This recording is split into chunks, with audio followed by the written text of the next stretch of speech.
Hello, lovely human. A happy Saturday to you. Today's SMS or 7-minute soundbite is going to explore the roots of indecisiveness. Now, a few videos ago, I talked about how sometimes values become unhelpful paradigms. And what I meant by that was that something that you grew up with, something that was very relevant to your life at one point in time, perhaps when you were younger, when you were still living at home with your parents, didn't have the independence that you do now. Those values, those belief systems kept you safe, and they helped you to live with the people you lived with in harmony. However, if you do not examine those values and test their relevance to what is needed in your life later on, then it is sometimes possible that it becomes a paradigm that holds you back. So let me give you an example today about a value that can turn into something that paralyzes you or causes you to procrastinate, to be indecisive. Now, let's say you grew up in a family where it was very important that things were done democratically, where, especially when it came to parents, that you always sought their opinion or got their permission before you took any decision, especially if it was an important decision that, was significant to your life or to the life of your family. It was considered rude, it was considered disrespectful to just go ahead and make that decision on your own.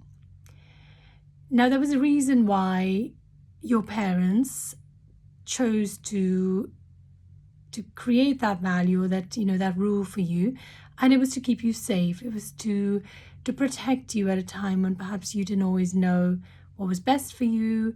You were not worldly wise enough to know about certain things, and therefore their counsel was helpful to keep you safe.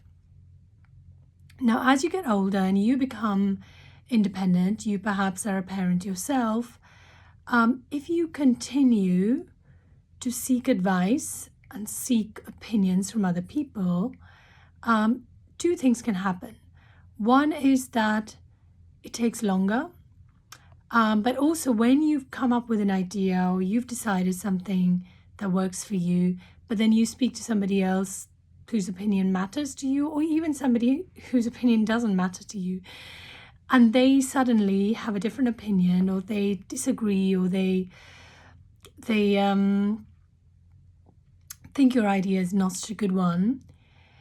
If you're not particularly confident or secure in your own mind about the decision you were about to make, it can create doubt. And once doubt's crept in, it leads to indecisiveness, because you're suddenly not so sure you want to do that. You're not sure if that is the right thing to do, whether maybe there's a better option. Perhaps you need to consult 5 more people. Perhaps you need to do another 3 hours of research. Recipe for indecision and delay and procrastination. The other more fundamental internal root to indecisiveness is caused by inner conflict. So what I mean by that is that you have got 3 centers of intelligence: your logical mind, your brain, your heart, and your gut. Now, these 3 centers of intelligence play very different roles in helping us to function in this world. So your logical mind is taking in facts and figures and looking at past experiences, creating projections and patterns, and analyzing data and telling you logically what the right thing to do is. It also helps you think about, well, if you do this, what are the consequences? Do you really want to do this? What if you make a fool of yourself? And so on and so forth. So your inner critic is very much part and parcel of your logical, analytical mind. Your heart is more aligned with things that perhaps you don't pay attention to very much. The language of your heart is the language of your soul. There will be things that you feel, deep inside your heart that feel right for you, but you don't yet have any evidence. You don't have a logical explanation why you want it. It's more driven by emotions, more driven by imagination, through dreaming, through sort of wanting something that perhaps you've never had before. The third one is your gut, which is, intuition, it's sixth sense, it's instinct. It's all these things that kind of almost energetically communicate with you what you should or shouldn't be doing, whether something feels good, something feels safe, unsafe, right for you, etc. Again, if you're somebody who doesn't often listen to that particular center of intelligence, then you're not really going to know what you're hearing. You're not probably going to not trust it.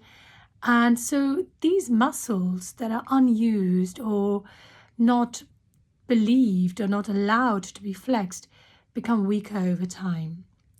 But every so often, when something is really important, they will try and assert themselves and they will say, wait a minute, I don't think you should do this. And suddenly your logical mind may come in and say, well, hang on, I'm the one who's in the driving seat here. I'm going to do this. And they're like, no, please don't do this. Please listen to me. And that can be the reason for indecisiveness, because something in you is telling you don't do that. So I hope this helps you. Take a moment to figure out what is causing you indecisiveness and what you can do to change that. Thanks very much for watching. I'll be back again tomorrow. Bye for now.